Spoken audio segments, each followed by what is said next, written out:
السلام عليكم. يا رب تكونوا بخير. في الفيديو ده هنعمل أكلة شتوية اقتصادية سريعة بمكونات يعتبر في كل بيت وطعمها بجد يجنن. طبعا المكونات كلها هكتبها لكم في الديسكريبشن بوكس، ويلا بينا نبتدي. الاول هنبدا بكميه كبيره من البصل، كده حوالي كيلو الا ربع، مبشورين خشن.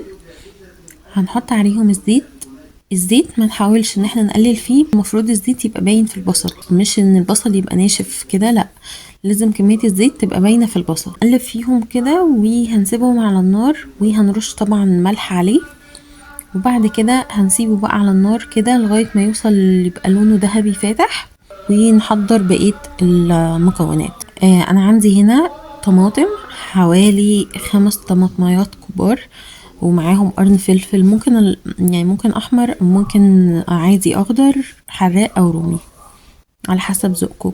هنضربهم مع التوابل، الملح والكمون وبابريكا وكزبرة ناشفة وتشيلي فليكس او شطة. هنضربهم كويس قوي، وبعد كده هننزل بيهم على البصل لما يوصل للون الذهبي ده كده. هننزل عليه بقى بالطماطم دي ونقعد نقلب فيها، وهنسيب الطماطم تتسبك شوية، واول ما تتسبك كده هنروح منزلين الخضرة، واول ما ننزل الخضرة هنطفي عليها ونقعد نقلب الخضرة، وهنسيب الخليط ده على جنب. وبعد كده بقى عندي حوالي 7 أو 8 بيضات، ممكن يبقى 6 ممكن يبقى 5 على حسب رغبتكم برضو، مش شرط يعني، مش لازم 8 مش لازم 7. هنكسر البيض ده كده ونضربه مع معلقة كبيرة هرمية من الدقيق وفلفل اسود وملح، وهننزل بالبيض ده على الخليط اللي احنا كنا سايبينه على جنب. هنقلبهم كويس قوي مع بعض، وهيبقى عندي الصينية بتاعتي محضراها، مسخنة فيها معلقة سمنة كويس قوي، ان هو اول ما ننزل بالخليط ده هتعمل صوت.